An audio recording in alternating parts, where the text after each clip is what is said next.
Hello everyone, welcome to Saval classes। ਅੱਜ ਆਪਾਂ ਇਸ ਲੈਕਚਰ ਦੇ ਵਿੱਚ ਸੀਟੈਟ ਦਾ ਪੇਪਰ ਡਿਸਕਸ ਕਰਨ ਜਾ ਰਹੇ ਹਾਂ ਜੀ। ਇਸ ਤੋਂ ਪਹਿਲਾਂ ਆਪਾਂ ਸੀਟੈਟ ਦੇ ਪੰਜਾਬੀ ਲੈਂਗੁਏਜ ਦੇ 8 ਪੇਪਰ ਜਿਹੜੇ ਹੈ ਡਿਸਕਸ ਕਰ ਚੁੱਕੇ ਹਾਂ। ਅੱਜ ਦਾ ਜਿਹੜਾ ਹੈ ਆਪਣਾ ਪੇਪਰ ਜਿਹੜਾ ਹੈ ਨੌਵਾਂ ਪੇਪਰ ਹੈ ਜੀ, ਠੀਕ ਹੈ, ਜੋ ਕਿ ਪੇਪਰ ਫਸਟ ਹੈ ਜੀ ਦਸੰਬਰ 2018 ਦਾ, ਤੇ ਲੈਂਗੁਏਜ ਹੈ ਜੀ ਆਪਣੇ ਕੋਲੇ ਫਸਟ, ਠੀਕ ਹੈ। ਤੇ ਜਿਹੜੇ ਸਟੂਡੈਂਟਸ ਸੀਟੈਟ ਦੀ ਤਿਆਰੀ ਕਰਨਾ ਚਾਹੁੰਦੇ ਆ ਜੀ, ਤਾਂ ਸਾਵਲ ਕਲਾਸ ਦੇ ਵਿੱਚ ਫ੍ਰੀ ਵਟਸਐਪ ਗਰੁੱਪ ਜਿਹੜਾ ਹੈ ਜੀ ਬਣਾਇਆ ਹੈ ਜੀ।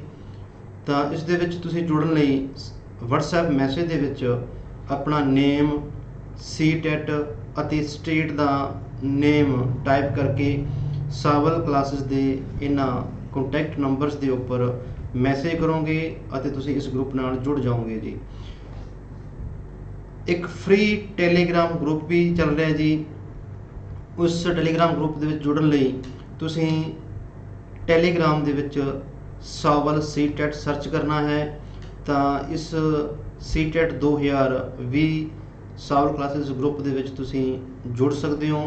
ਇਸ ਦੇ ਵਿੱਚ ਵੀ ਕੀ ਹੈ ਜੀ, ਸੀਟੈਟ ਦੇ ਹਰੇਕ ਸਬਜੈਕਟ ਦੀ ਜਿਹੜੀ ਹੈ MCQs ਦੀ PDF ਅਤੇ ਹੋਰ ਵੀ ਬਹੁਤ ਸਾਰੀਆਂ ਮਹੱਤਵਪੂਰਨ ਜਾਣਕਾਰੀਆਂ ਇਸ ਗਰੁੱਪ ਦੇ ਵਿੱਚ ਸ਼ੇਅਰ ਕੀਤੀ ਜਾਂਦੀਆਂ, ਜੋ ਕਿ ਸੀਟੈਟ ਦੀ ਤਿਆਰੀ ਕਰਨ ਵਾਲੇ ਸਟੂਡੈਂਟਸ ਲਈ ਬਹੁਤ ਹੀ ਫਾਇਦੇਮੰਦ ਸਾਬਿਤ ਹੋਣਗੀਆਂ ਜੀ।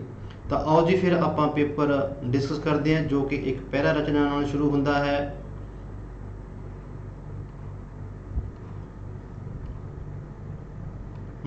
ਇਸ ਦੇ ਵਿੱਚ ਪੈਡਾਗੋਗੀ ਸ਼ੁਰੂ ਹੁੰਦੀ ਹੈ ਜੀ ਪਹਿਲਾਂ, ਠੀਕ ਹੈ। ਜਿਵੇਂ ਕਿ ਹਰੇਕ ਪੇਪਰ ਪੈਰਾ ਰਚਨਾ ਨਾਲ ਸ਼ੁਰੂ ਹੁੰਦਾ ਸੀ, ਪਰ ਇਹ ਪੇਪਰ ਜਿਹੜਾ ਹੈ ਪੈਡਾਗੋਗੀ ਨਾਲ ਸ਼ੁਰੂ ਹੁੰਦਾ ਹੈ। ਪ੍ਰਸ਼ਨ ਹੈ ਜੀ ਆਪਣੇ ਕੋਲੇ 91 ਨੰਬਰ। ਪੜ੍ਹਦੇ ਹਾਂ ਜੀ ਤੇ ਸਮਝਣ ਦੀ ਕੋਸ਼ਿਸ਼ ਕਰਦੇ ਹਾਂ ਤੇ ਇਸ ਦਾ ਸਹੀ ਉੱਤਰ ਆਪਾਂ ਡਿਸਕਸ ਕਰਾਂਗੇ। ਜਦੋਂ ਵਿਦਿਆਰਥੀਆਂ ਨੂੰ ਉਹਨਾਂ ਦੇ ਅੱਖਰਾਂ ਤੇ ਉਚਾਰਨ ਨੂੰ ਸੁਧਾਰਨ ਲਈ ਪੜ੍ਹਾਇਆ ਜਾਵੇਗਾ ਤਾਂ ਉਹ ਕੀ ਕਰਨਗੇ ਜੀ? ਆਪਣੇ ਕੌਸ਼ਲ ਨੂੰ ਤਿੱਖਾ ਕਰਨਗੇ, ਆਪਣੀ ਸ਼ੁੱਧਤਾ ਨੂੰ ਵਧਾਉਣਗੇ, ਆਪਣੇ ਪ੍ਰਵਾਹ ਨੂੰ ਵਧਾਉਣਗੇ ਜਾਂ ਆਪਣੀ ਸਿਰਜਣਾਤਮਕਤਾ ਨੂੰ ਵਧਾਉਣਗੇ, ਠੀਕ ਹੈ। ਤਾਂ ਇਸ ਦਾ ਸਹੀ ਆਨਸਰ ਆਏਗਾ ਜੀ ਦੂਸਰਾ ਆਪਸ਼ਨ, ਆਪਣੀ ਸ਼ੁੱਧਤਾ ਨੂੰ ਵਧਾਉਣਗੇ, ਠੀਕ ਹੈ। ਜਦੋਂ ਵਿਦਿਆਰਥੀ ਉਹਨਾਂ ਦੇ ਅੱਖਰਾਂ ਤੇ ਉਚਾਰਨ ਨੂੰ ਸੁਧਾਰਨ ਲਈ ਪੜ੍ਹਾਇਆ ਜਾਵੇਗਾ ਤਾਂ ਉਹਨਾਂ ਦੀ ਸ਼ੁੱਧਤਾ ਦੇ ਵਿੱਚ ਵਾਧਾ ਹੋਵੇਗਾ। ਆਪਸ਼ਨ ਨੰਬਰ 2 ਇਸ ਦਾ ਸਹੀ ਆਨਸਰ ਹੈ। ਪ੍ਰਸ਼ਨ ਨੰਬਰ ਦੇਖਦੇ ਹਾਂ ਆਪਾਂ 92। ਭਾਸ਼ਾ ਦੀ ਜਮਾਤ ਵਿੱਚ ਰਚਨਾਵਾਦ ਦਾ ਅਰਥ ਕੀ ਹੈ ਜੀ? ਵਿਦਿਆਰਥੀ ਵਿਭਿੰਨ ਪ੍ਰਕਾਰ ਦੇ ਨਮੂਨਿਆਂ ਨੂੰ ਪੜ੍ਹਦੇ ਹਨ ਅਤੇ ਸੁਨਿਸ਼ਚਿਤ ਹੱਲ ਤੱਕ ਪਹੁੰਚਦੇ ਹਨ। ਦੂਸਰਾ ਆਪਸ਼ਨ ਹੈ ਵਿਦਿਆਰਥੀਆਂ ਨੂੰ ਇੱਕ ਅਧਿਆਪਕ ਦੀ ਸਹਾਇਤਾ ਪ੍ਰਦਾਨ ਕੀਤੀ ਜਾਂਦੀ ਹੈ ਅਤੇ ਉਹ ਆਪਣੇ ਸਿਧਾਂਤ ਦਾ ਨਿਰਮਾਣ ਕਰਨ ਲਈ ਵਿਭਿੰਨ ਪ੍ਰਕਾਰ ਦੇ ਮਾਧਿਅਮਾਂ ਦੀ ਵਰਤੋਂ ਕਰਦੇ ਹਨ। ਤੀਸਰਾ ਆਪਸ਼ਨ ਹੈ ਜੀ ਵਿਦਿਆਰਥੀ ਵਸਤੂਆਂ ਦੇ ਅਨੁਭਵ ਅਤੇ ਭਾਸ਼ਾ ਕੌਸ਼ਲ ਵਿੱਚ ਇਹ ਅਨੁਭਵਾਂ ਦੇ ਪ੍ਰਗਟਾਵੇ ਰਾਹੀਂ ਵਿਸ਼ਵ ਦੇ ਸੰਦਰਭ ਵਿੱਚ ਆਪਣੀ ਸਮਝ ਅਤੇ ਗਿਆਨ ਦਾ ਨਿਰਮਾਣ ਕਰਦੇ ਹਨ। ਚੌਥਾ ਆਪਸ਼ਨ ਹੈ ਵਿਦਿਆਰਥੀ ਆਪਣੇ ਲਈ ਸਿੱਖਿਆ ਸਮੱਗਰੀ ਆਪ ਤਿਆਰ ਕਰਕੇ ਪ੍ਰਤੱਖ ਗਿਆਨ ਹਾਸਲ ਕਰਦੇ ਹਨ ਜੀ। ਤਾਂ ਇਸ ਦਾ ਸਹੀ ਆਨਸਰ ਆਏਗਾ ਜੀ ਤੀਸਰਾ ਆਪਸ਼ਨ, ਵਿਦਿਆਰਥੀ ਵਸਤੂਆਂ ਦੇ ਅਨੁਭਵ ਅਤੇ ਭਾਸ਼ਾ ਕੌਸ਼ਲਾਂ ਵਿੱਚ ਇਹਨਾਂ ਅਨੁਭਵਾਂ ਦੇ ਪ੍ਰਗਟਾਵੇ ਵਿਸ਼ਵ ਦੇ ਸੰਦਰਭ ਵਿੱਚ ਆਪਣੀ ਸਮਝ ਅਤੇ ਗਿਆਨ ਦਾ ਨਿਰਮਾਣ ਕਰਨਗੇ। ਮਤਲਬ ਉਹ ਬੱਚਿਆਂ ਨੂੰ ਵੱਧ ਤੋਂ ਵੱਧ ਆਪਣੇ ਅਨੁਭਵਾਂ ਦੇ ਨਾਲ ਜੋੜਨਾ ਜੀ, ਠੀਕ ਹੈ। ਉਹ ਹੁੰਦਾ ਹੈ ਰਚਨਾਵਾਦ ਦਾ ਅਰਥ ਹੁੰਦਾ ਹੈ। ਪ੍ਰਸ਼ਨ ਨੰਬਰ 93 ਦੇਖਦੇ ਹਾਂ ਜੀ। ਹੇਠ ਲਿਖਿਆਂ ਵਿੱਚੋਂ ਕਿਸ ਨੂੰ ਭਾਰਤ ਵਿੱਚ ਖੇਤਰੀ ਭਾਸ਼ਾ ਦੇ ਵਿਕਾਸ ਵਿੱਚ ਚੁਣੌਤੀ ਨਹੀਂ ਮੰਨਿਆ ਗਿਆ ਜੀ? ਲੋਕਾਂ ਦੇ ਇਸ ਬਾਰੇ ਅਣਜਾਣ ਹੋਣ ਦੀ ਭਾਵਨਾ, ਸਹੂਲਤਾਂ ਦੀ ਘਾਟ, ਇਸ ਦੇ ਗਿਆਨ ਵਿੱਚ ਅਸਪਸ਼ਟਤਾ ਜਾਂ ਅਨੁਵਾਦ ਦੀ ਕਠਿਨਾਈ। ਤਾਂ ਇਸ ਦਾ ਸਹੀ ਆਨਸਰ ਆਏਗਾ ਜੀ ਫਸਟ ਆਪਸ਼ਨ, ਲੋਕਾਂ ਦੀ ਇਸ ਬਾਰੇ ਅਣਜਾਣ ਹੋਣ ਦੀ ਭਾਵਨਾ। ਪ੍ਰਸ਼ਨ ਨੰਬਰ 94 ਦੇਖਦੇ ਹਾਂ। ਭਾਸ਼ਾ ਦੀ ਪ੍ਰਾਪਤੀ ਹੈ ਜੀ ਕੀ ਹੈ ਜੀ? ਕੇਵਲ ਜ਼ਰੂਰੀ ਸ਼ਬਦਾਵਲੀ ਦੀ ਵਰਤੋਂ, ਅਜਿਹੇ ਵਾਤਾਵਰਣ ਦਾ ਨਿਰਮਾਣ ਕਰਨ ਦੀ ਤਕਨੀਕ ਜਿਸ ਵਿੱਚ ਬੱਚੇ ਆਪਣੀ ਮਾਂ ਬੋਲੀ ਸਿੱਖ ਸਕਣ, ਵਿਆਕਰਣ ਦੇ ਵਿਸ਼ਲੇਸ਼ਣ ਅਤੇ ਬੋਧ ਲਈ ਇੱਕ ਸੰਗਠਿਤ ਦ੍ਰਿਸ਼ਟੀਕੋਣ, ਮਨੁੱਖੀ ਦਿਮਾਗ ਦੀ ਅੰਦਰੂਨੀ ਸਮਰੱਥਾ ਕਾਰਨ ਭਾਸ਼ਾ ਨੂੰ ਸਿੱਖਣ ਦੀ ਇੱਕ ਪ੍ਰਕਿਰਿਆ। ਤਾਂ ਜਿਵੇਂ ਕਿ ਭਾਸ਼ਾ ਦੀ ਪ੍ਰਾਪਤੀ ਆਪਾਂ ਪਿਛਲੇ ਜਿਹੜੇ 8 ਪੇਪਰ ਡਿਸਕਸ ਕੀਤੇ ਆ ਉਹਦੇ ਵਿੱਚੋਂ ਘੱਟੋ ਘੱਟ 4 ਜਾਂ 5 ਵਾਰੀ ਇੱਕ ਕੁਐਸਚਨ ਜਿਹੜੇ ਹੈ ਅਲੱਗ-ਅਲੱਗ ਮਤਲਬ ਆਪਸ਼ਨ ਦੇ ਵਿੱਚ ਆ ਜਾਂਦੇ ਆ। ਭਾਸ਼ਾ ਦੀ ਪ੍ਰਾਪਤੀ ਕੀ ਹੁੰਦੀ ਹੈ ਜੀ, ਆਪਾਂ ਮਾਤਰ ਭਾਸ਼ਾ ਦੇ ਨਾਲ ਇਸ ਦੀ ਗੱਲ ਕਰਦੇ ਹਾਂ। ਤਾਂ ਭਾਸ਼ਾ ਦੀ ਪ੍ਰਾਪਤੀ ਜੋ ਕਿ ਬੱਚਾ ਆਪਣੀ ਮਾਤਰ ਭਾਸ਼ਾ ਸਿੱਖਦਾ ਹੈ ਜੀ, ਉਹ ਪ੍ਰਕਿਰਿਆ ਨੂੰ ਆਪਾਂ ਕੀ ਕਹਿ ਦਿੰਦੇ ਹਾਂ, ਭਾਸ਼ਾ ਦੀ ਪ੍ਰਾਪਤੀ। ਜਾਂ ਆਪਾਂ ਪਹਿਲਾਂ ਡਿਸਕਸ ਕੀਤੀ ਸੀ ਹੋਰ ਕੀ ਨਾਮ ਹੈ ਜੀ, ਜਿਵੇਂ ਕਿ ਭਾਸ਼ਾ ਦਾ ਅਰਜਨ ਕਰਨਾ ਜਾਂ ਅਖਤਿਆਰ ਕਰਨਾ,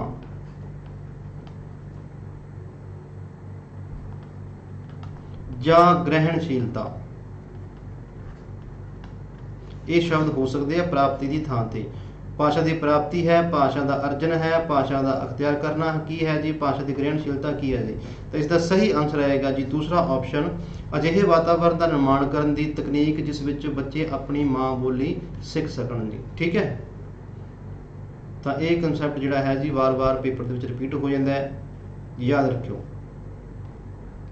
ਪ੍ਰਸ਼ਨ ਨੰਬਰ 95 ਦੇਖਦੇ ਹਾਂ, ਭਾਸ਼ਾ ਦਾ ਅਧਿਆਪਕ ਇਹਨਾਂ ਵਿੱਚੋਂ ਕਿਸ ਰਾਹੀਂ ਲੇਖਣ ਕੌਸ਼ਲ ਸਿਖਾ ਸਕਦਾ ਹੈ ਜੀ।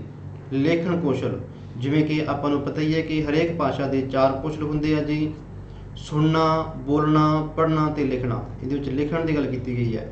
ਹਾਂਜੀ, ਆਪਸ਼ਨ ਹੈ ਜੀ ਪਹਿਲਾ ਸੁਲੇਖ ਰਾਹੀਂ, ਦੂਸਰਾ ਹੈ ਬੱਚਿਆਂ ਨੂੰ ਸਪਸ਼ਟ ਰੂਪ ਵਿੱਚ ਲਿਖਣ ਦਾ ਨਿਰਦੇਸ਼ ਦੇ ਕੇ, ਨੈਕਸਟ ਹੈ ਬੱਚਿਆਂ ਨੂੰ ਗਿਆਨਵਰਧਕ ਵਿਚਾਰਾਂ ਨਾਲ ਭਾਵ ਉਹਨਾਂ ਨੂੰ ਆਪਣੀ ਭਾਸ਼ਾ ਵਿੱਚ ਲਿਖਣ ਦਾ ਨਿਰਦੇਸ਼ ਦੇ ਕੇ, ਚੌਥਾ ਹੈ ਵਿਦਿਆਰਥੀਆਂ ਨੂੰ ਲੇਖ ਪੜ੍ਹਨ ਲਈ ਕਹਿ ਕੇ ਜੀ। ਤਾਂ ਇਸ ਦਾ ਸਹੀ ਆਨਸਰ ਹੈ ਜੀ ਤੀਸਰਾ ਆਪਸ਼ਨ, ਬੱਚਿਆਂ ਨੂੰ ਗਿਆਨਵਰਧਕ ਵਿਚਾਰਾਂ ਨਾਲ ਭਾਵ ਉਹਨਾਂ ਦੀ ਆਪਣੀ ਭਾਸ਼ਾ ਵਿੱਚ ਲਿਖਣ ਦਾ ਨਿਰਦੇਸ਼ ਦੇ ਕੇ ਜੀ। ਠੀਕ ਹੈ, ਆਪਣੀ ਹੀ ਭਾਸ਼ਾ ਦੇ ਵਿੱਚ ਲਿਖਣਗੇ ਤਾਂ ਉਹ ਉਹਨਾਂ ਦਾ ਲੇਖਣ ਕੌਸ਼ਲ ਜਿਹੜਾ ਹੈ ਉਹ ਵਧੀਆ ਸਿੱਖ ਸਕਣਗੇ। ਪ੍ਰਸ਼ਨ ਨੰਬਰ 96 ਦੇਖਦੇ ਹਾਂ, ਭਾਸ਼ਾ ਵਿੱਚ ਪ੍ਰਵਾਹ ਕਿਸ ਦੁਆਰਾ ਵਿਕਸਿਤ ਕੀਤਾ ਜਾ ਸਕਦਾ ਹੈ। ਵਿਦਿਆਰਥੀਆਂ ਨਾਲ ਗੱਲਬਾਤ ਕਰਕੇ, ਜੇਕਰ ਵਿਦਿਆਰਥੀ ਨਹੀਂ ਸਮਝ ਰਹੇ ਤਾਂ ਉਹਨਾਂ ਨੂੰ ਅਮਨ ਚੈਨ ਨਾਲ ਬੈਠਣ ਦੀ ਛੋਟ ਦੇ ਕੇ, ਗਲਤੀਆਂ ਕੱਢ ਕੇ ਤੁਰੰਤ ਉਹਨਾਂ ਨੂੰ ਠੀਕ ਕਰਕੇ, ਸੰਚਾਰ ਲਈ ਭਾਸ਼ਾ ਦੀ ਵਰਤੋਂ ਦਾ ਮੌਕਾ ਪੈਦਾ ਕਰਕੇ। ਤਾਂ ਇਸ ਦਾ ਆਨਸਰ ਆਏਗਾ ਜੀ ਸਹੀ 4th ਆਪਸ਼ਨ, ਸੰਚਾਰ ਲਈ ਭਾਸ਼ਾ ਦੀ ਵਰਤੋਂ ਦਾ ਮੌਕਾ ਪੈਦਾ ਕਰਕੇ, ਮਤਲਬ ਆਪਣੇ ਵਿਚਾਰ ਵਟਾਂਦਰਾ ਦਾ ਆਦਾਨ ਪ੍ਰਦਾਨ ਕਰਕੇ ਜੀ, ਸੰਚਾਰ ਦਾ ਮਤਲਬ ਹੁੰਦਾ ਹੈ। ਠੀਕ ਹੈ,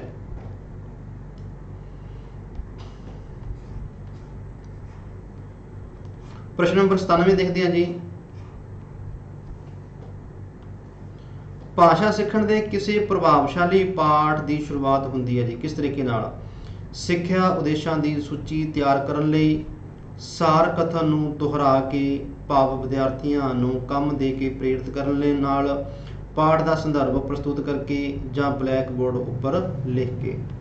ਇਸ ਦਾ ਸਹੀ ਆਨਸਰ ਆਏਗਾ ਜੀ ਦੂਸਰਾ ਆਪਸ਼ਨ, ਸਾਰ ਕਥਨ ਨੂੰ ਦੁਹਰਾ ਕੇ ਭਾਵ ਵਿਦਿਆਰਥੀਆਂ ਨੂੰ ਕੰਮ ਦੇ ਕੇ ਪ੍ਰੇਰਿਤ ਕਰਨ ਨਾਲ। ਪ੍ਰਸ਼ਨ ਨੰਬਰ 98, ਉਪਚਾਰਾਤਮਕ ਸਿੱਖਿਆ ਇੱਕ ਕਾਰਜ ਹੈ ਜੀ। ਠੀਕ ਹੈ, ਇਹ ਵੈਰੀ ਇੰਪੋਰਟੈਂਟ ਟੌਪਿਕ ਹੈ ਜੀ, ਉਪਚਾਰਾਤਮਕ ਸਿੱਖਿਆ। ਠੀਕ ਹੈ, ਜਾਂ ਇਸ ਨੂੰ ਨਿਦਾਨਾਤਮਕ ਸਿੱਖਿਆ ਵੀ ਕਹਿੰਦੇ ਆ, ਆਦੇਸ਼ਾਤਮਕ, ਸਿੱਖਿਆਤਮਕ, ਨਿਸ਼ੇਧਾਤਮਕ ਜਾਂ ਸਿਧਾਂਤਕ ਜੀ। ਤਾਂ ਇਸ ਦਾ ਆਨਸਰ ਆਏਗਾ ਜੀ ਦੂਸਰਾ ਆਪਸ਼ਨ, ਸਿੱਖਿਆਤਮਕ ਕਾਰਜ ਹੈ। ਬੱਚਿਆਂ ਨੂੰ ਅਤੇ ਅਧਿਆਪਕਾਂ ਨੂੰ ਠੀਕ ਹੈ ਸਿੱਖਿਆ ਪ੍ਰਕਿਰਿਆ ਜੋ ਵੀ ਕੁਝ ਕਮੀਆਂ ਹੈ, ਸਮੱਸਿਆਵਾਂ ਹੈ, ਉਪਚਾਰਿਕ ਸਿੱਖਿਆ ਦੁਆਰਾ ਪਤਾ ਲੱਗ ਜਾਂਦਾ ਹੈ ਜੀ। ਠੀਕ ਹੈ, ਜਾਂ ਉਹਨਾਂ ਦਾ ਨਿਦਾਨ ਕੀਤਾ ਜਾਂਦਾ ਹੈ, ਉਪਚਾਰ ਕੀਤਾ ਜਾਂਦਾ ਹੈ, ਜਾਂ ਹੱਲ ਕੀਤਾ ਜਾਂਦਾ ਹੈ। ਪ੍ਰਸ਼ਨ ਨੰਬਰ 99 ਦੇਖਦੇ ਹਾਂ, ਭਾਸ਼ਾ ਕੌਸ਼ਲ ਨੂੰ ਪੜ੍ਹਾਇਆ ਜਾਣਾ ਚਾਹੀਦਾ ਹੈ। ਕਿਵੇਂ ਪੜ੍ਹਾਉਣਾ ਚਾਹੀਦਾ ਹੈ ਜੀ। ਸਪਸ਼ਟ ਵਿਆਖਿਆ ਰਾਹੀਂ, ਇਕਾਂਤ ਵਿੱਚ, ਸਮੁੱਚੇ ਰੂਪ ਵਿੱਚ, ਜਾਂ ਅਨੁਕਰਨ ਦੁਆਰਾ ਜੀ। ਜਿਵੇਂ ਕਿ ਆਪਾਂ ਨੂੰ ਪਤਾ ਹੈ ਭਾਸ਼ਾ ਦੇ 4 ਕੌਸ਼ਲ ਹੁੰਦੇ ਆ ਜੀ। ਕਿਵੇਂ ਪੜ੍ਹਾਉਣਾ ਚਾਹੀਦਾ ਉਹਨਾਂ ਨੂੰ, ਸਮੁੱਚੇ ਰੂਪ ਵਿੱਚ ਪੜ੍ਹਾਉਣਾ ਚਾਹੀਦਾ ਹੈ। ਠੀਕ ਹੈ, ਅੱਗੇ ਹੈ ਜੀ ਪ੍ਰਸ਼ਨ ਨੰਬਰ 100 ਭਾਸ਼ਾ ਨੂੰ ਸਿੱਖਣ ਦੀ ਪ੍ਰਕਿਰਿਆ ਦੌਰਾਨ ਵਿਦਿਆਰਥੀਆਂ ਵਿੱਚ ਉਚਾਰਨ ਕਰਦੇ ਸਮੇਂ ਆਤਮ ਵਿਸ਼ਵਾਸ ਦੀ ਘਾਟ ਹੋ ਜਾਂਦੀ ਹੈ। ਇਸ ਤੋਂ ਕਿਵੇਂ ਮੁਕਤ ਹੋਇਆ ਜਾ ਸਕਦਾ ਹੈ। ਆਪਸ਼ਨ ਹੈ ਫਸਟ, ਆਪਣੇ ਕੋਲ ਜਮਾਤ ਵਿੱਚ ਉੱਚੀ ਪੜ੍ਹ ਕੇ ਇੱਕ ਨਾਟ ਮੰਚਨ ਵਰਗਾ ਕਾਰਜ ਦੇ ਕੇ ਜਿਸ ਵਿੱਚ ਬੱਚੇ ਇੱਕ ਦੂਜੇ ਨਾਲ ਸੰਵਾਦ ਕਰਨ, ਤੁਰੰਤ ਗਲਤੀਆਂ ਸੁਧਾਰ ਕੇ। ਚੌਥਾ ਹੈ ਭਾਸ਼ਾ ਮਾਹਿਰਾਂ ਦੀ ਮਦਦ ਨਾਲ ਵਿਸ਼ੇਸ਼ ਗਤੀਵਿਧੀਆਂ ਦਾ ਪ੍ਰਬੰਧ ਕਰਕੇ। ਤਾਂ ਇਸ ਦਾ ਸਹੀ ਆਨਸਰ ਆਏਗਾ ਜੀ ਫਸਟ ਆਪਸ਼ਨ, ਜਮਾਤ ਵਿੱਚ ਉੱਚੀ ਉੱਚੀ ਪੜ੍ਹ ਕੇ ਜੀ। ਉਮੀਦ ਹੈ ਕਿ ਤੁਸੀਂ ਇਹਨਾਂ ਸਾਰੇ ਹੀ ਪ੍ਰਸ਼ਨਾਂ ਦਾ ਇੰਜੋਏ ਕਰ ਰਹੇ ਹੋਵੋਗੇ ਜੀ, ਔਰ ਗਿਆਨ ਦੇ ਵਿੱਚ ਵਾਧਾ ਵੀ ਹੋ ਰਿਹਾ ਹੋਵੇਗਾ ਅਤੇ ਬਹੁਤ ਸਾਰੇ ਕਨਸੈਪਟ ਕਲੀਅਰ ਵੀ ਹੋ ਰਹੇ ਹੋਣਗੇ ਜੀ। ਪ੍ਰਸ਼ਨ ਨੰਬਰ 101 ਨੰਬਰ ਦੇਖਦੇ ਹਾਂ ਜੀ। ਇੱਕ ਪ੍ਰਸ਼ਨ ਪੱਤਰ ਤਿਆਰ ਕਰਨ ਮਗਰੋਂ ਅਧਿਆਪਕ ਪ੍ਰੀਖਿਆ ਦੇ ਉਦੇਸ਼ਾਂ ਦੀ ਜਾਂਚ ਕਰਦਾ ਹੈ। ਅਧਿਆਪਕ ਦਾ ਮੁੱਖ ਸਰੋਕਾਰ ਪ੍ਰਸ਼ਨ ਦੇ ਕਿਹੜੇ ਪੱਖ ਤੋਂ ਹੈ? ਵਿਸ਼ੇ ਵਸਤੂ ਦਾ ਸਮਾਵੇਸ਼, ਪ੍ਰਸ਼ਨਾਂ ਦੇ ਪ੍ਰਕਾਰ, ਭਰੋਸੇਯੋਗਤਾ ਜਾਂ ਵੈਧਤਾ। ਇਸ ਦਾ ਸਹੀ ਆਨਸਰ ਆਏਗਾ ਜੀ ਵੈਧਤਾ। ਪ੍ਰਸ਼ਨ ਨੰਬਰ 102 ਦੇਖਦੇ ਹਾਂ। ਕਿਹੜੇ ਸੰਦਰਭ ਵਿੱਚ ਕਠਿਨਾਈ ਵਾਚਨ ਕਠਿਨਾਈ ਦਾ ਸੂਚਕ ਨਹੀਂ ਹੈ ਜੀ? ਵਾਚਨ ਮਤਲਬ ਪੜ੍ਹਨਾ। ਵਰਨ ਅਤੇ ਸ਼ਬਦ ਦੀ ਪਹਿਚਾਣ, ਵਰਤੋਂ ਦੀ ਕ੍ਰਮਬੱਧਤਾ, ਵਾਚਨ ਗਤੀ ਅਤੇ ਪ੍ਰਵਾਹ ਤੇ ਸ਼ਬਦਾਂ ਅਤੇ ਵਿਚਾਰਾਂ ਦੀ ਸਮਝ। ਇਸ ਦਾ ਸਹੀ ਆਨਸਰ ਆਏਗਾ ਜੀ ਫੋਰਥ ਆਪਸ਼ਨ, ਇਹ ਵਾਚਨ ਕਠਿਨਾਈ ਦਾ ਸੂਚਕ ਨਹੀਂ ਹੈ, ਸ਼ਬਦਾਂ ਅਤੇ ਵਿਚਾਰਾਂ ਦੀ ਸਮਝ। ਬਾਕੀ ਜਿਹੜੇ ਹੈ ਇਹ ਵਾਚਨ ਕਠਿਨਾਈ ਦੇ ਸੂਚਕ ਹਨ ਜੀ।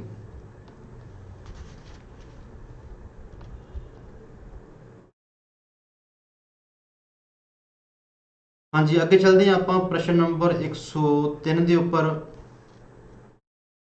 ਹੇਠ ਲਿਖਿਆਂ ਵਿੱਚੋਂ ਕਿਹੜਾ ਕਥਨ ਭਾਸ਼ਾ ਦੀ ਪ੍ਰਕਿਰਤੀ ਦੇ ਵਿਸ਼ੇ ਵਿੱਚ ਠੀਕ ਨਹੀਂ ਹੈ?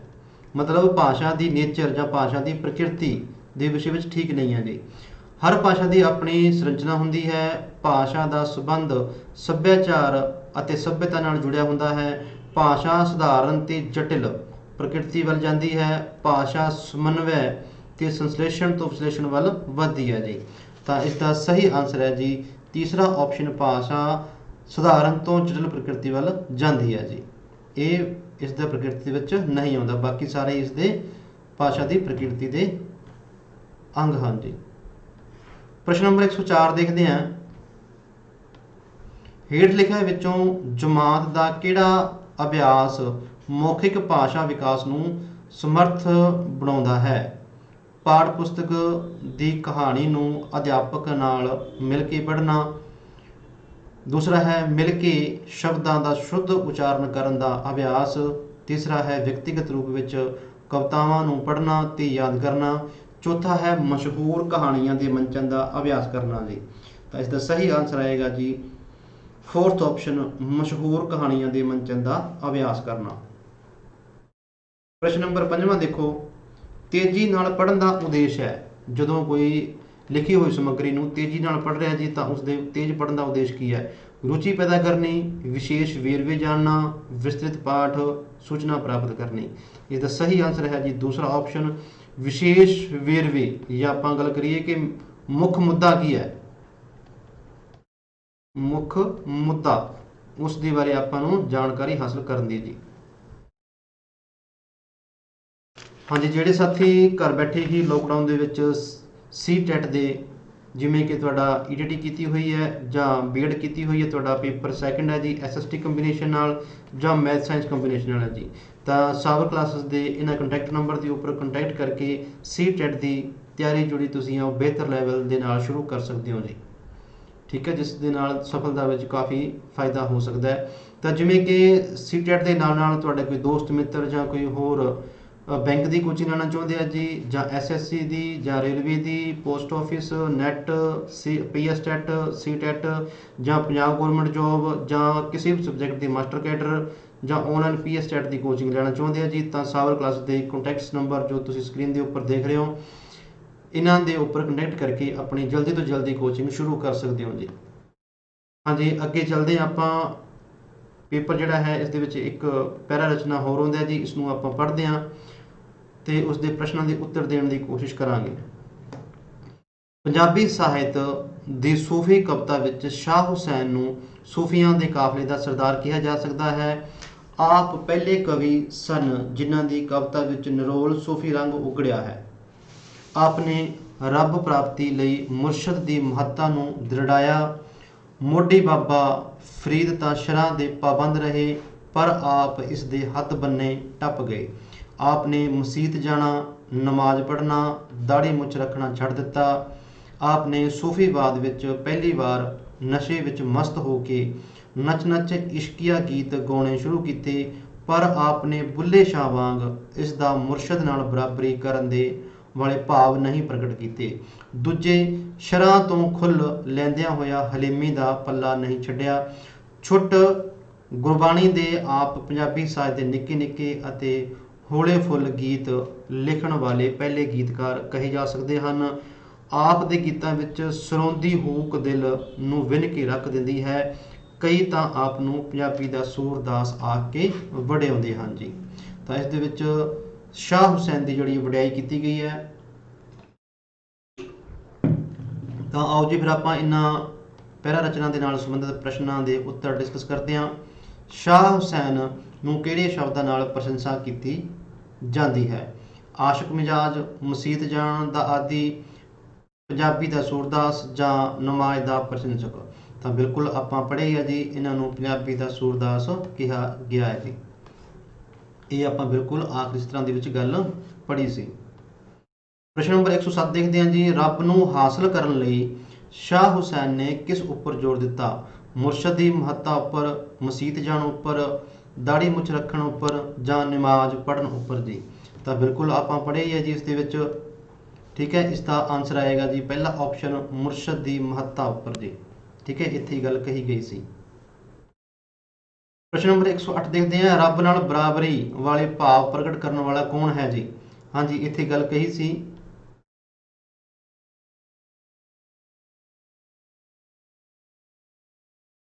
ਰੱਬ ਦੇ ਨਾਲ ਬਰਾਬਰੀ ਦੀ ਗੱਲ ਆਈ ਸੀ ਜੀ ਇੱਥੇ।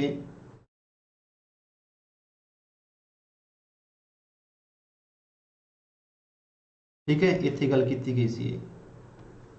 ਰੱਬ ਨਾਲ ਬਰਾਬਰੀ ਵਾਲੇ ਭਾਵ ਪ੍ਰਗਟ ਕਰਨ ਵਾਲਾ ਕੌਣ ਹੈ ਜੀ? ਸੂਫੀਆਂ ਦੇ ਕਾਬਲੇ ਦਾ ਸਰਦਾਰ, ਸੂਰਦਾਸ, ਸ਼ਾਹ ਹੁਸੈਨ ਜਾਂ ਬੁੱਲੇ ਸ਼ਾਹ।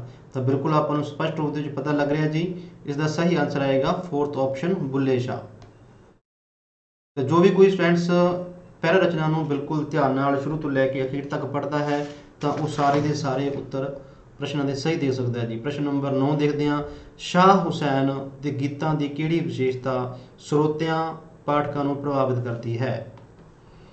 ਮੁਰਸ਼ਦ ਵਿਰੋਧੀ ਹੂਕ, ਸਰੋਦੀ ਹੂਕ, ਔਖੇ ਸ਼ਬਦ ਜਾਂ ਸੂਫੀ ਵਿਰੋਧੀ ਰੰਗ ਜੀ।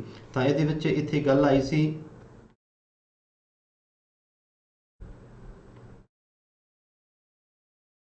ਸਰੋਂਦੀ ਹੂਕ ਆਈ ਸੀ ਇੱਥੇ ਗੱਲ ਜੀ।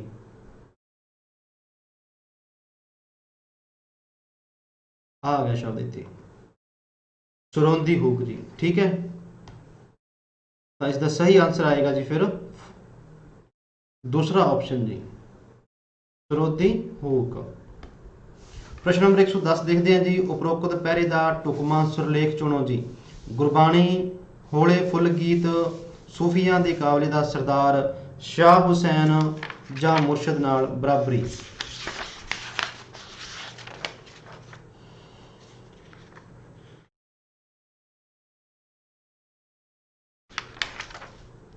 ਤਾਂ ਇਸ ਦਾ ਆਨਸਰ ਆਏਗਾ ਜੀ ਆਪਣੇ ਕੋਲ ਤੀਸਰਾ ਆਪਸ਼ਨ, ਸੂਫੀਆਂ ਦੇ ਕਾਫਲੇ ਦਾ ਸਰਦਾਰ ਸ਼ਾਹ ਹੁਸੈਨ। ਪ੍ਰਸ਼ਨ ਨੰਬਰ 111 ਦੇਖਦੇ ਹਾਂ। ਹਲੀਮੀ ਸ਼ਬਦ ਦਾ ਵਿਰੋਧੀ ਸ਼ਬਦ ਕੀ ਹੈ ਜੀ? ਹਾਂਜੀ, ਇਸ ਦਾ ਹਲੀਮੀ ਦਾ ਅਰਥ ਹੁੰਦਾ ਹੈ ਮਤਲਬ ਨਿਮਰਤਾ। ਤਾਂ ਇਸ ਦਾ ਵਿਰੋਧੀ ਸ਼ਬਦ ਹੋਇਆ ਜੀ ਫਿਰ ਆਪਣੇ ਕੋਲੇ ਹੰਕਾਰ ਜੀ, ਫਸਟ ਆਪਸ਼ਨ। ਪ੍ਰਸ਼ਨ ਨੰਬਰ 112 ਦੇਖਦੇ ਹਾਂ। ਉਪਰੋਕਤ ਪਹਿਰੇ ਅਨੁਸਾਰ ਹੇਠ ਲਿਖੇ ਵਿੱਚੋਂ ਸਮਾਸੀ ਸ਼ਬਦ ਚੁਣੋ ਜੀ। ਸਮਾਸੀ ਸ਼ਬਦ ਹਰ ਵਾਰ ਪੇਪਰ ਦੇ ਵਿੱਚ ਆ ਜਾਂਦੇ ਆ ਜੀ।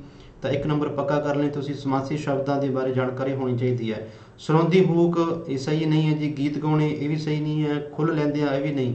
ਨਿੱਕੀ ਨਿੱਕੀ, ਤਾਂ ਸਹੀ ਆਨਸਰ ਹੈ ਆਪਣੇ ਕੋਲੇ ਨਿੱਕੀ ਨਿੱਕੀ ਜੀ। ਤਾਂ ਇਹ ਦੋ ਮੂਲ ਸ਼ਬਦਾਂ ਦੇ ਜੋੜੇ ਹੁੰਦੇ ਆ ਜੀ ਤੇ ਵਿਚਕਾਰ ਇਹਨਾਂ ਦੇ ਜੋੜਨੇ ਸ਼ਬਦ ਲੱਗਿਆ, ਚਿੰਨ੍ਹ ਲੱਗਿਆ ਹੁੰਦਾ ਜੀ।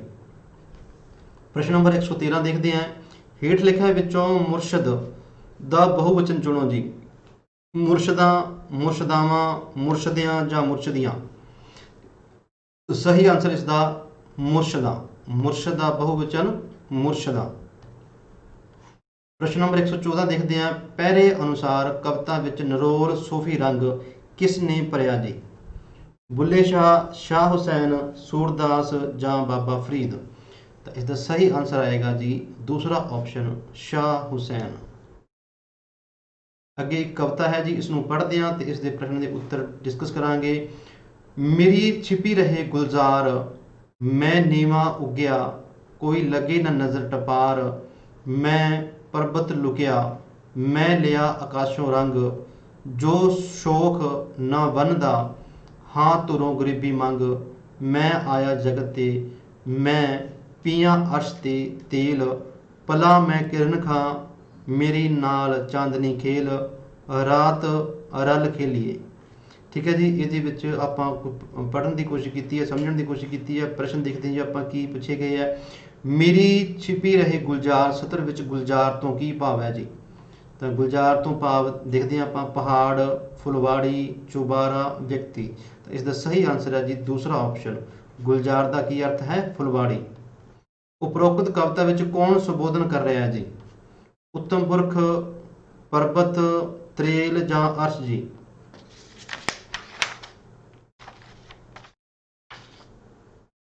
ਤਾਂ ਇਸ ਦੇ ਵਿੱਚ ਜਿਵੇਂ ਕਿ ਆਪਾਂ ਦੇਖ ਪਾ ਰਹੇ ਹਾਂ ਜੀ,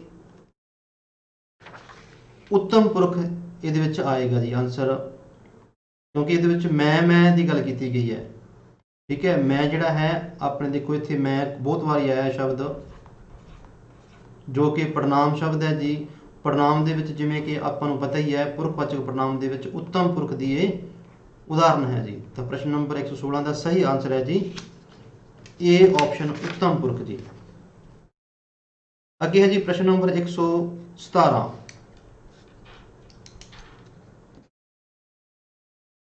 ਇਸ ਕਵਿਤਾ ਵਿੱਚ ਸੰਬੋਧਨ ਕਰਤਾ ਦਾ ਕਿਹੋ ਜਿਹਾ ਭਾਵ ਪ੍ਰਗਟ ਹੋਇਆ ਹੈ ਜੀ? ਹੰਕਾਰੀ ਦਾ, ਆਕੜ ਵਾਲਾ, ਝਗੜਾਲੂ ਜਾਂ ਨਿਮਰਤਾ ਵਾਲਾ ਜੀ? ਤਾਂ ਇਸ ਦਾ ਸਹੀ ਆਨਸਰ ਹੈ ਜੀ ਫੋਰਥ ਆਪਸ਼ਨ, ਨਿਮਰਤਾ ਵਾਲਾ। ਇਹਦੇ ਵਿੱਚ ਜਿਵੇਂ ਕਿ ਆਪਾਂ ਨੂੰ ਪਤਾ ਹੀ ਹੈ ਜੀ, ਨਿਮਰਤਾ ਦੀ ਗੱਲ ਕੀਤੀ ਗਈ ਹੈ। ਅੱਗੇ ਹੈ ਜੀ ਪ੍ਰਸ਼ਨ ਆਪਣੇ ਕੋਲ 118। ਕਵਿਤਾ ਵਿੱਚ ਵਰਤੇ ਗਏ ਸ਼ਬਦ ਸ਼ੋਖ ਦਾ ਕੀ ਅਰਥ ਹੈ ਜੀ? ਸ਼ੋਖ, ਨਿਮਰਤਾ, ਭੜਕੀਲਾ, ਖੁਸ਼ਬੂ ਜਾਂ ਮਿੱਠਾ? ਤਾਂ ਇਸ ਦੇ ਵਿੱਚ ਜਿਵੇਂ ਕਿ ਆਪਣੇ ਕੋਲੇ ਇਹ ਸ਼ਬਦ ਆਇਆ ਸੀ ਸ਼ੋਖ ਜੀ। ਠੀਕ ਹੈ, ਇਹ ਪਿਆ ਜੋ ਸ਼ੋਖ ਨਾ ਵੰਨਦਾ ਜੀ। ਸ਼ੋਕ ਹੁੰਦਾ ਜੀ ਭੜਕੀਲਾ। ਸ਼ੋਕ ਦਾ ਅਰਥ ਕੀ ਹੈ? ਭੜਕੀਲਾ। ਜਿਵੇਂ ਕਿ ਗੀਤਾਂ ਦੇ ਵਿੱਚ ਵੀ ਕਈ ਵਾਰ ਸ਼ਬਦ ਆ ਜਾਂਦਾ ਹੈ ਸ਼ੋਖ ਅਦਾਵਾਂ। ਪ੍ਰਸ਼ਨ ਨੰਬਰ 119 ਦੇਖਦੇ ਹਾਂ। ਇਹਨਾਂ ਤੁਕਾਂ ਵਿੱਚ ਇਸ ਨਾਲ ਖੇਡਣ ਦੀ ਗੱਲ ਕੀਤੀ ਗਈ ਹੈ ਜੀ। ਚਾਂਦਨੀ ਨਾਲ, ਰੰਗਾਂ ਨਾਲ, ਜਗਤ ਨਾਲ ਜਾਂ ਅਸਮਾਨ ਨਾਲ ਜੀ? ਇੱਥੇ ਬਿਲਕੁਲ ਲਾਸਟ ਗੱਲ ਕੀਤੀ ਆਈ ਸੀ, ਮੇਰੀ ਚਾਂਦਨੀ ਨਾਲ ਖੇਲ, ਰਾਤ ਰਲ ਖੇਲੀਏ ਜੀ। ਤਾਂ ਇਸ ਦਾ ਆਨਸਰ ਆਏਗਾ ਜੀ ਫਿਰ ਪਹਿਲਾ ਆਪਸ਼ਨ, ਚਾਂਦਨੀ ਨਾਲ ਖੇਡਣ ਦੀ ਗੱਲ ਕੀਤੀ ਗਈ ਹੈ। ਤਾਂ ਅੱਜ ਦੇ ਪ੍ਰਸ਼ਨ ਦਾ ਆਖਰੀ ਕੁਐਸਚਨ 120 ਨੰਬਰ, ਅਰਸ਼ ਦਾ ਵਿਰੋਧੀ ਸ਼ਬਦ ਚੁਣੋ ਜੀ।